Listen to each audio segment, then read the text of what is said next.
तो hello guys, today we are talking about one nation one election. बहुत ही hot topic, hot and happening. लगातार newspaper में news में चल ही रहा है ये। देखते हैं इसके निटी ग्रिटीज़ क्या हैं, इसके बेनिफिट्स क्या हैं, इसके लॉसेस क्या हैं, होता क्या है वन नेशन वन इलेक्शन। क्या बेनिफिट आपको मिलेगा, क्या बेनिफिट जनता को मिल रहा है, क्या बेनिफिट गवर्नमेंट को मिलेगा इससे, उसके बारे में ही बात करेंगे। तो लेट्स गो। बेसिक जान लेते हैं पहले कि है क्या वन नेशन वन इलेक्शन। इसको हम ONOE से शुरुआत करेंगे, बोलना शुरू करेंगे पूरी वीडियो के अंदर। ONOE, one nation one election. Propose करने वाला है इसका hold simultaneous election for Lok Sabha as well as for state assemblies. ये लोकसभा यानी कि सेंट्रल गवर्नमेंट और स्टेट असेंबली यानी कि स्टेट गवर्नमेंट्स के लिए साइमल्टेनियस एक साथ इलेक्शन कराना। जैसे अलग अलग होता है, हम जानते हैं लोकसभा के लिए 2019 में जैसे कि हुआ था, और अपने अपने स्टेट्स के लिए अलग अलग टाइम पर होता ही रहता है। अब 2024 में से दोबारा आ रहा है, तो उसमें हमारी सेंट्रल गवर्नमेंट सोच रही है कि साथ में ही इलेक्शन कराया जाए। ये क्यों सोच रही है, या पहले ऐसा कभी सोचा गया है? जी हाँ, बिल्कुल। जवाहरलाल नेहरू 1955 में इन्होंने पहले भी इसको सोचा था।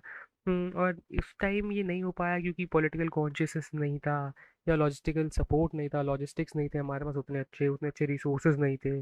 लेकिन और बार बार लॉ कमीशन, हमारे देश में लॉ कमीशन है।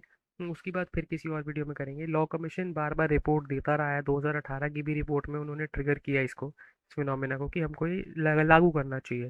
जैसे हमारी रिसोर्सेज बचेंगे, हमारी मनी बचेगी, तो हमको इसको देखना चाहिए।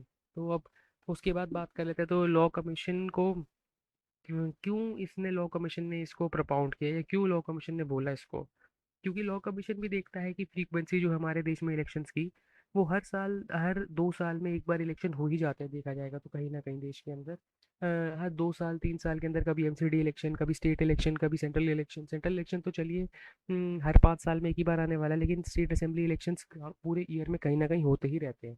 जैसे सेंट्रल गवर्नमेंट को भी एक कांस्टेंट रहता है कि वो कभी इधर भाग रही है, कभी दूसरे स्टेट में जा रही है, कभी बंगाल, कभी कर्नाटका, तो कभी पंजाब, कभी हरियाणा, घूम ही रही है वो पूरे देश के अंदर, जिससे कि वो अपनी जो एसेंस है, अपनी जो वैल्यू है, अपना जो पॉलिटिकल मोटिव है, उसमें कहीं ना कहीं पीछे हटती दिखती है।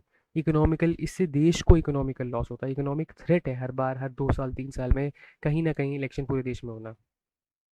One nation one election is difficult to shift these parties. देखिए, हॉर्स ट्रेडिंग या डिफेक्शन धीरे धीरे धीरे घटता चला जाएगा इसी की वजह से, क्योंकि हम एक ऐसा सिस्टम लाना चाहते हैं जिसके अंदर अगर आपकी मेजोरिटी खत्म हो गई है, कि किसी अगर पार्टी की सेंट्रल गवर्नमेंट में मेजोरिटी खत्म हुई, तो दूसरी जो है पार्टी, या जो दूसरी जो मेजोरिटी है, उसको सीधा डायरेक्टली इलेक्ट किया जाए, और वो बचे हुए टर्म के लिए या बाकी नए टर्म के लिए स्टार्ट करें, ऐसा गवर्नमेंट सोचती है। देखते हैं इसमें क्या हो सकता है। अभी तो ये एज अ सोच सकते हैं कि ऐसा हो सकता है।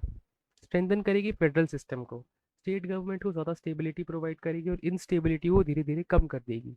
क्योंकि स्टेट गवर्नमेंट को भी पता रहेगा कि भाई इसी साल होने वाले इलेक्शंस, तो हम अपना काम आराम से करेंगे। हमें अपना ये काम, अपने शेड्यूल वो अच्छे से बनाएंगे, अपने 4 से 5 साल 5 साल के लिए वो बेहतरीन काम करेंगे। आगे चलेंगे तो more accountability of government towards people. देखिए, कि जनता के लिए ज़्यादा सही रहेगा, क्योंकि जनता दोनों को काम को देखेगी, दोनों को ही साथ में वोट देना है, दोनों का काम पसंद होगा, तो जिसको वो चाहेगी उसको वोट करेगी। अब ये सोचना तो बेकार है कि जनता एक ही कोई वोट कर देगी। भाई, जनता बेवकूफ़ नहीं है। जब हम बीजेपी को दिल्ली से 7 सीट और आपको 69 सीट दे सकते हैं, तो भाई हम बेवकूफ़ तो नहीं है। पॉजिटिव्स और पॉजिटिव्स की बात कर लेते हैं, तो वोटर्स का जो नंबर होगा, वो वोटर्स का टर्नआउट जो कि हमारे देश के अंदर कहीं 40 से 50 के बीच में लिंगर करता है, उसको धीरे धीरे ये बढ़ा देगा। क्योंकि जनता को भी पता रहेगा कि भाई साल में, यार 5 साल में एक ही बार इलेक्शन होता है, तो ज़्यादा लोग उसके अंदर पार्टिसिपेट करेंगे, और एक हेल्दी डेमोक्रेसी हमारे सामने आएगी। करप्शन को कम करेगा, जैसे कि मैंने बात की भी। करप्शन, हॉर्स ट्रेडिंग, इन सबको गिराने वाला है ये। गवर्नेंस को इम्प्रूव कर देगा, एक स्टेबिलिटी दे देगा गवर्नमेंट को पता होगा कि हमको क्या क्या करना है, 5 साल में क्या करना है। अपनी अपनी वो एक एक शेड्यूल बेटरली प्रोफाउंड कर पाएंगे। अकाउंटेबिलिटी की बात करेंगे, मोर रिस्पॉन्सिवनेस टूवर्ड्स द पीपल। वो जनता की तरफ ज़्यादा देखेंगे, जनता को, क्योंकि उनको पता है कि भाई एक बार में ही इलेक्शन होना है, और जनता के पास हम बार बार नहीं जाने वाले हैं, तो एक ही तरफ एक ही बार में ही उनका पूरा प्रोफाउंड एक सिलेक्शन रहेगा।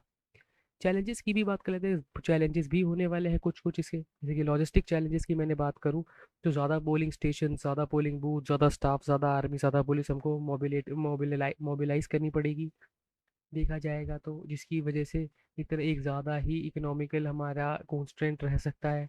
और इसको फेयरली फेयरली कंडक्ट कराना भी एक बड़ा चैलेंज होगा गवर्नमेंट के सामने, क्योंकि इतना बड़ा देश, इतने सारे इलेक्शंस एक साथ होना थोड़ा मुश्किल है।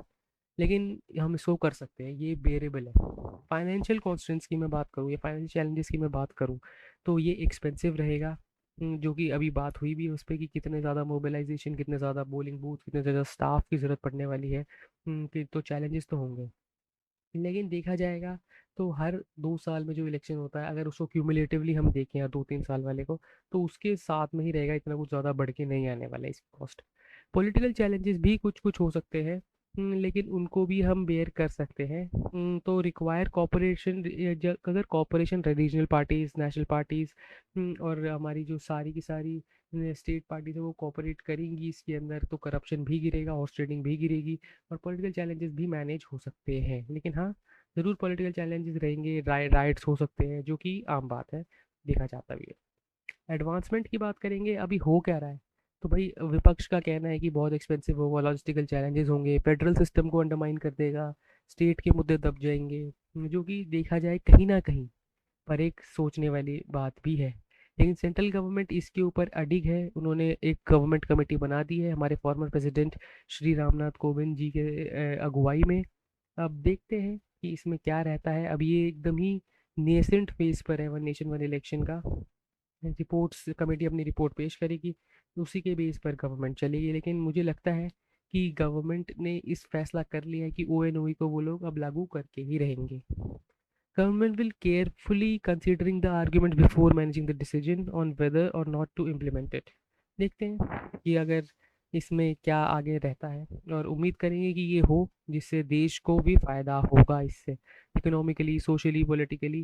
अगर देश आगे बढ़ेगा, हम अमृत काल में हैं इस टाइम, हमको अपने गवर्नेंस पे, अपनी जनता को उठाने में ज़्यादा मेहनत करनी चाहिए, बल्कि इलेक्शन में पार्टिसिपेशन या इधर उधर देश में भागने से।